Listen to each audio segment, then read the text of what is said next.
Namaskar. I'm a movie star. I'm 51 years of age. And I don't use Botox as yet. So I'm clean, but I do behave like you saw, like a 21-year-old in my movies. Yeah, I do that. I sell dreams, and I peddle love to millions of people back home in India who assume that I'm the best lover in the world.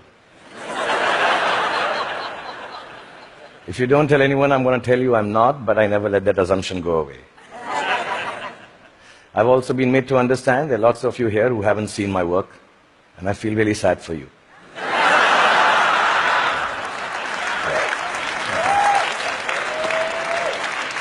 That doesn't take away from the fact that I'm completely self-obsessed, as a movie star should be.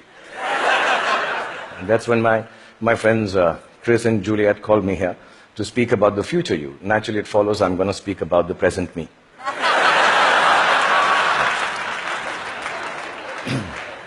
Because I truly believe that humanity is a lot like me. It is. It's an aging movie star, grappling with all the newness around itself, wondering whether it got it right in the first place, and still trying to find a way to keep on shining regardless. I was born in a refugee colony in the capital city of India, New Delhi. And my father was a freedom fighter. My mother was, well, just a fighter like mothers are. And much like the original Homo sapiens, we struggled to survive.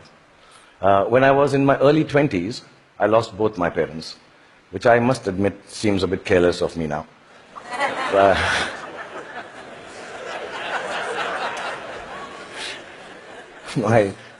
I do remember the night my father died, and I remember the driver of a neighbor who was driving us to the hospital. He mumbled something about dead people don't tip so well and walk away into the dark. And I was only 14 then, and I put my father's dead body in the back seat of the car. And my mother besides me, I started driving back from the hospital to the house. And in the middle of a quiet crying, my mother looked at me and she said, "Son, when did you learn to drive?" And I thought about it and realized, and I said to my mom, "Just now, Mom." So from that night onwards, much akin to humanity in its adolescence, I learned the crude tools of survival. And the framework of life was very, very simple then, to be honest. I thought, you just ate what you got and did whatever you were told to do. I thought celiac was a vegetable. And vegan, of course, was Mr. Spock's lost comrade in Star Trek. You married the first girl that you dated, and you were a techie if you could fix the carburetor in your car. I really thought that gay was a sophisticated English word for happy. And lesbian, of course, was the capital of Portugal, as you all know. That was it. So we relied on systems created through the toil and sacrifice of generations before to protect us. And we felt that governments actually worked for our betterment. Science was simple and logical. Apple was still then just a fruit, owned by Eve first and then Newton, not by Steve Jobs. Till then, it was... And Eureka is what you screamed when you wanted to run naked on the streets. You went wherever life took you for work, and people were mostly welcoming of you. Migration was a term then still reserved for Siberian cranes, not human beings. Most importantly, you were who you were, and you said what you thought. Then in my late 20s, I shifted to the sprawling metropolis of Mumbai, and my framework, like the newly industrialized aspirational humanity, began to alter. In the urban rush for a new, more embellished survival, things started to look a little different. I met people who had descended from all over the world. Faces, races, genders, moneylenders. Definitions became more and more fluid. Work began to define you at that time in an overwhelmingly equalizing manner. And all the systems started to feel less reliable to me, almost too thick to hold on to the diversity of mankind and the human need to progress and grow. Ideas were flowing with more freedom and speed. And I experienced the miracle of human innovation and cooperation. And my own creativity, when supported by the resourcefulness of this collective endeavor, catapulted me into superstardom. I started to feel that I had arrived. And generally, by the time I was 40, I was really, really flying. I was all over the place. You know, I'd done 50 films by then, and 200 songs. And I'd been knighted by the Malaysians. I'd been given the highest civil honor by the French government, the title of which, for the life of me, I can't pronounce even till now. So I'm sorry, France, and thank you, France, for doing that. But much bigger than that, I got to meet Angelina Jolie, yeah. For 2.5 seconds. And I'm sure she also remembers that encounter somewhere. Okay, maybe not. And I sat next to Hannah Montana on a round dinner table with her back towards me most of the time. Like I said, I was flying from Miley to Jolie. And humanity was soaring with me. We were both pretty much flying off the handle, actually. And then you all know what happened. The internet happened. I was in my late 40s, and I started tweeting like a canary in a birdcage. And assuming that, you know, people who will peer into my world will admire it for the miracle I believed it to be. But something else awaited me and humanity. You know, we had expected an expansion of ideas and dreams with the enhanced connectivity of the world. We had not bargained for the village-like enclosure of thought, of judgment, of definition that flowed from the same place that freedom and revolution was taking place in. Everything I said took a new meaning. Everything I did, good, bad, ugly, was there for the world to comment upon and judge. As a matter of fact, everything I didn't say or do also met with the same fate. 4 years ago, my lovely wife, Gauri, and me decided to have a third child. It was claimed on the net that he was the love child of a first child who was 15 years old. Apparently, he had sown his wild oats with a girl while driving her car in Romania. And yeah, there was a fake video to go with it. And we were so disturbed as a family. My son, who's 19 now, even now when you say hello to him, he just turns around and says, "But bro, I didn't even have a European driving license." Yeah, I mean, in this new world, slowly reality became virtual and virtual became real. And I started to feel that I could not be who I wanted to be or say what I actually thought. And humanity at this time completely identified with me. I think both of us were going through our midlife crisis. And humanity, like me, was becoming an overexposed prima donna. I started to sell everything from hair oil to diesel generators. Humanity was buying everything from crude oil to nuclear reactors. You know, I even tried to get into a skin-tight superhero suit to reinvent myself. I must admit, I failed miserably. And just an aside, I want to say on behalf of all the Batmen, Spider-Men, and Supermen of the world, you have to commend them, because it really hurts in the crotch, that superhero suit.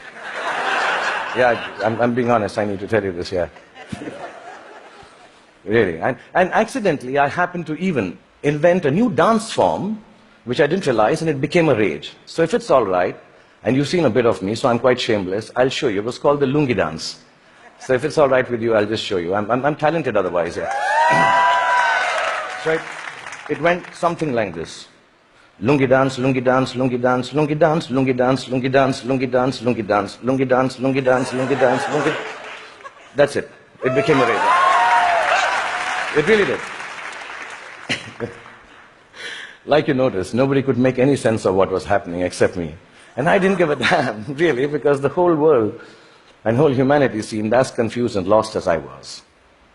I didn't give up then. I even tried to reconstruct my identity on the social media like everyone else does. I thought if I put on philosophical tweets out there, people will think I'm with it.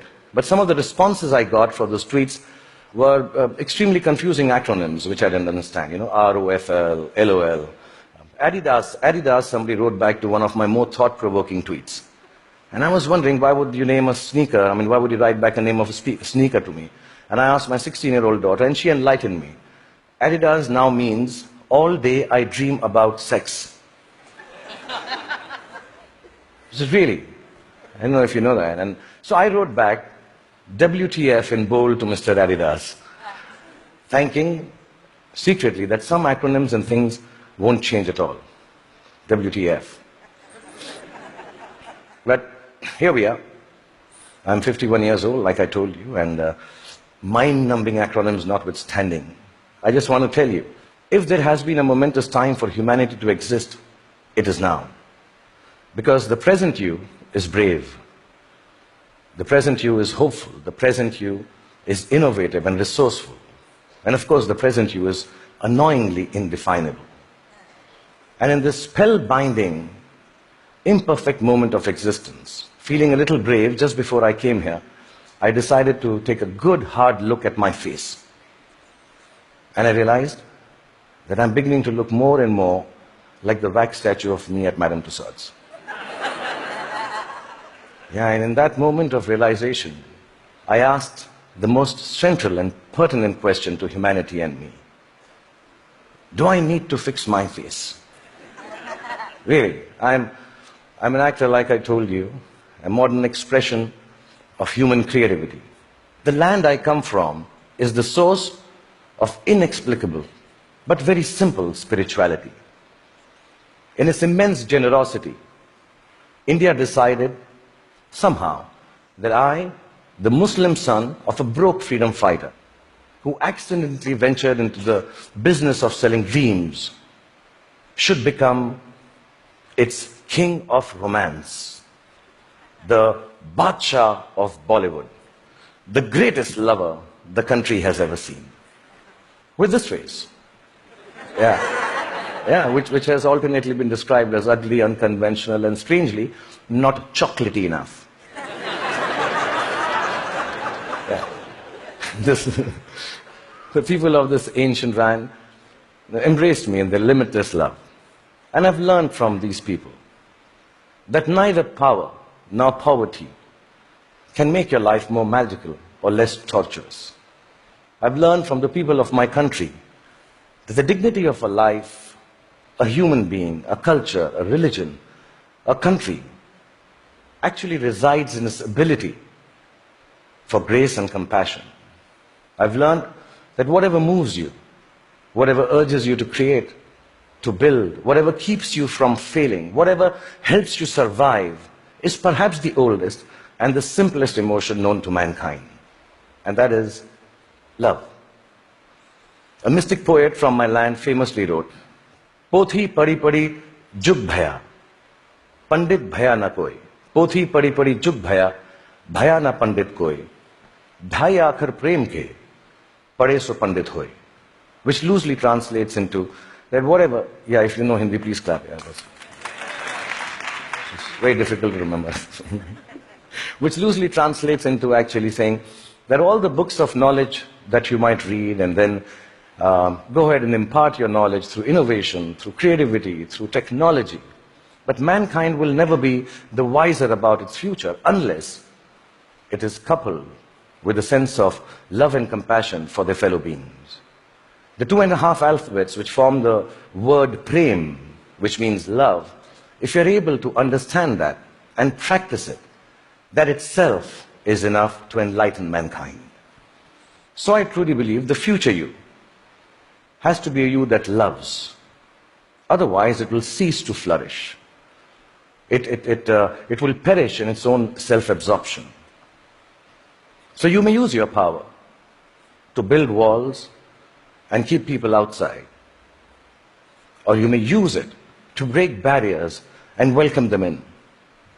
You may use your faith to make people afraid and terrify them into submission. Or you can use it to give courage to people so they rise to the greatest heights of enlightenment. You can use your energy to build nuclear bombs and spread the darkness of destruction. Or you can use it to spread the joy of light to millions. You may filthy up your oceans callously and cut down all the forests. You can destroy their ecology or tend to them with love and regenerate life from their waters and trees. You may land on Mars and build armed citadels. Or you may look for life forms and species to learn from and respect. And you can use all the monies that we all have earned to wage futile wars and give guns in the hands of little children to kill each other with. Or you can use it to make more food to fill their stomachs with. My country has taught me the capacity for a human being to love is akin to godliness. It shines forth in a world, which civilization, I think, already has tampered too much with.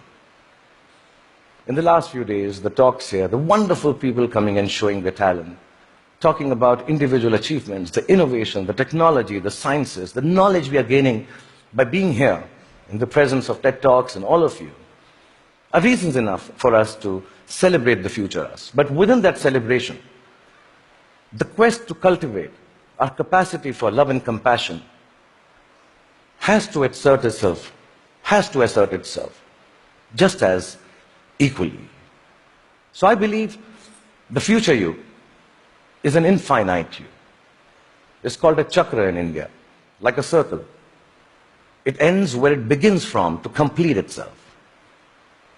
A you that perceives time and space differently.